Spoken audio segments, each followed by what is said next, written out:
Everyone, আমি সুস্মিতা। আমার একটি নতুন ব্লগে তোমাদের সবাইকে অনেক অনেক স্বাগত। আশা করি সবাই খুব ভালো আছো, সুস্থ আছো, আর আমরাও খুব ভালো আছি। আজ হচ্ছে শুক্রবার, আর এখন বাজে ঘড়িতে ওই বিকেল 4টে কি 4:30 মতো। কিছুক্ষণ পরেই সন্ধে হয়ে যাবে। আর আজকের ওয়েদারটা দেখো কতটা সুন্দর। ততটাই সুন্দর ছিল আজকের এই বাতাস, মানে এতটাই বাতাস হচ্ছে যে বাইরে দাঁড়িয়ে থেকে কিছুক্ষণ সময় কাটাবো তার কিন্তু কোনো রকম জো নেই। আর এখন আমি চলে এসেছি একটু সবজি বাজার করতে। এই দোকানটিকে আমরা আন্টির দোকান বলেই জানি। এখানে একজন 80 বছরের বৃদ্ধা, উনি এই দোকানটিকে চালান। এখানে আরও অনেক কর্মচারী রয়েছেন, তবে এখানে অনেক ধরনের ইন্ডিয়ান সবজি কিন্তু পাওয়া যায়, মানে বেশিরভাগ সবজিটাই পাওয়া যায়, তবে একটু কম দামেও পাওয়া যায়। আর এখানে আমি এই পালং শাক, গাজর আর একটু ফলমূল বাজার করে চলে এসেছি। তেমন কিছু একটা সবজি বাজার করিনি। আর এখন আমি তাড়াহুড়ো করে এই রাত্রে রান্নাটুকু করে নেব, কেননা কিছুক্ষণ পরেও অফিস থেকে চলে আসবে। দিলে রান্নাবান্না করার পর আবার দুজনে একসঙ্গে বেরোবো একটু শপিং করতে। কেন এত শপিংয়ের ঘটাঘটি কিছুক্ষণ পরেই তোমাদেরকে বলছি। মানে আজ তো শুক্রবার, 28 ডিসেম্বর, 29 ডিসেম্বর থেকে 5ই জানুয়ারি পর্যন্ত ওদের অফিসে টানা একটা লম্বা ছুটি, মানে এই নিউ ইয়ারের সময় একটা লং হলিডে থাকে। তাই ভাবলাম কোথা থেকে একটা ঘুরে এলে ভালো হতো। কোনো রকম আগে থেকে প্ল্যান ছিল না। আর বুঝতে তো পারছো এখন প্রচণ্ড ঠান্ডা। ভেবেছিলাম ঠান্ডার সময় এই লম্বা ছুটিটাতে ঘরেই কাটাবো, কিন্তু হঠাৎ করে প্ল্যান হলো যে কালকে আমরা ভোরে বেরোচ্ছি একটি জায়গাতে ঘুরতে। তো ওই জন্য আজকে রাত্রে রান্নাবান্নাটা একদম হালকা ফুলকা করব।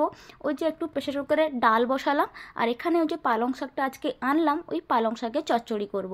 কেননা কালকে সকালে ভোরে উঠেই বেরোবো। ওই জন্য ভাবলাম রাত্রে রান্নাটা যদি একটু হালকা ফুলকো হয় তাহলে বেশ ভালো লাগবে। যেহেতু আমরা একদম ভোরে ভোরে বেরোবো, তো আজকের এই সন্ধ্যের সময়টুকুই রয়েছে শপিং কিছু করে নেওয়ার জন্য। আর এখানে সন্ধ্যে 7:30টার পর বেশিরভাগ দোকানপাটই বন্ধ হয়ে যায়। আর এখানে জাপানে এসে এটা আমাদের প্রথম দূরে কোথাও ট্রিপ রয়েছে। যতটাই এক্সাইটমেন্ট রয়েছে ঠিক ততটাই আমার টেনশনও হচ্ছে। আর কথা বলতে বলতে এদিকে আমার ডালটা হয়ে গেছে। আজ অনেক দিন পর এই পেঁয়াজ দিয়ে ডালটা একটু করলাম, বেশ ভালো লাগে খেতে। তো এখানে ডাল কমপ্লিট হয়ে গেছে। আর কিছু ছোলার ডালও আমি ভিজে রেখেছিলাম, যখন খাবো তার আগে এর একটু বড়া করে খেয়ে নেব। তো চলো এখন তাড়াতাড়ি করে রেডি হয়ে পৌঁছে যাব স্টেশনের সামনে। আর যেহেতু ও ট্রেনে করে আসে, তো স্টেশনেই দেখা হয়ে যাবে। আর বেশিরভাগ শপিং মল দোকানপত্র এই স্টেশনের সামনেই থাকে। তো এখন প্রথমে আমরা কালকের জন্য কিছু স্ন্যাক্স কিনে নেব। আর আমার না একটা টুপির দরকার ছিল, তাই চলে এসেছিলাম একটি মলে। তবে এই টুপিগুলো আমার অতটাও পছন্দ ছিল না, আর দামটাও না অনেকটাই ছিল। তাই ভাবলাম যেটা আছে বাড়িতে ওটা পরেই কালকে চলে যাব, পরে না হয় দেখা যাবে যে কিনবো কি কিনবো না। তো এখন বাড়িতে এসে ভাবলাম আগে না কালকের জন্য একটি ব্যাগ আপাতত গুছিয়ে রাখি, পরে না হয় আর একটা দেখা যাবে। তো কিছুদিন আগে এই কালো ব্যাগটা আমাকে হাজব্যান্ড গিফট করেছে নিউ ইয়ারের জন্য। তো অনেক দিনের ইচ্ছে ছিল জানো তো, যে একটা এইরকম ছোট্ট কিউট কালো ব্যাগ আমার চাই। তো এটাও আমাকে এনে দিয়েছে, তো সেটাই তোমাদেরকে দেখাচ্ছিলাম। তার এখানে যে স্ন্যাক্সগুলো প্যাকেট কিনে নিয়ে এসেছিলাম সেইগুলো এখন ব্যাগের মধ্যে ঢুকিয়ে নেবো, খেতে সুবিধে হবে।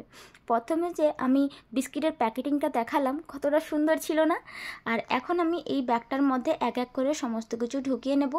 আর যেহেতু মেয়েদের লিপস্টিক কতটা পছন্দের সবাই তো সেটা জানো, ওই লিপস্টিকগুলো আমি একটু ঢুকিয়ে নিলাম, যাতে যখন প্রয়োজনে আমিও টুকিটাকি একটু সাজুগুজু করে নিতে পারবো। তো চলো এখন মোটামুটি আমার ব্যাগ গোছানো কমপ্লিট। এখন তাড়াতাড়ি যাই রান্নাবান্না করি, কেননা প্রচণ্ড খিদে পেয়ে গেছে। তো ওই যে বলেছিলাম ছোলার ডালটা ভিজে রেখেছিলাম, ওই ছোলার ডালটা এখন একটু পিষে নিয়ে ওর একটু বড়া করে নিচ্ছি। কারণ গরম ভাতে এইরকম গরম গরম বড়া থাকলে আর কিছু চাই না। তো এখনই খাওয়া দাওয়াটা করে নিয়ে তারপরে কিন্তু অনেক রকমের কাজ আছে।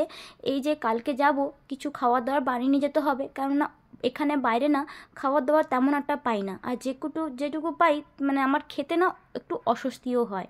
কারণ জানোই তো এখানে এরা বিভিন্ন ধরনের মাংস বিভিন্ন ধরনের সস দিয়ে বানায়, তো অতটাও অভ্যস্ত আমি এখনও হইনি। ওই জন্য কালকের জন্যে পোহা আর একটু চাউমিন বানিয়ে নিচ্ছি।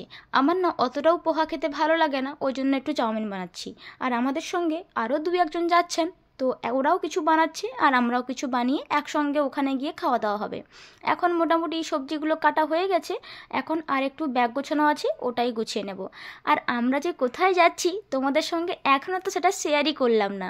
তো দেখো, যেহেতু আমরা ঠান্ডার দেশে এসেছি আর এখন ঠান্ডাটাই পড়েছে, তো আমরা কালকে যাচ্ছি বরফের দেশে বরফ দেখতে, শিরাকাওয়া গো। তো এখন তার জন্য ওর জন্য যে কিছু রিকোয়ারমেন্ট রয়েছে সেগুলোই এখন গুছিয়ে নেব। ওই একটি ছাতা দরকার, আর বলছে যে ওখানে যেহেতু পা ভিজে যেতে পারে, মোজা ভিজে যেতে পারে, ওই জন্য এক জোড়া এক্সট্রা মোজাও নিয়ে নিয়েছি। ব্যাগে তেমন একটা বেশি কিছু নেই, একদিনের মাত্র ট্যুর রয়েছে, ওই জন্যই ছোট্ট একটি ব্যাগ মোটামুটি গুছিয়ে নিলাম। তো আজকের ভিডিওটি অতটুকুই, দেখা হবে নতুন একটা ভিডিওতে। তো আজকের এই ভিডিওটা কেমন লাগলো অবশ্যই কমেন্ট করে জানাবেন, আর কালকের এই নতুন একটা ভিডিও আসতে চলেছে, অবশ্যই পাশে থাকবেন। Tata, bye bye.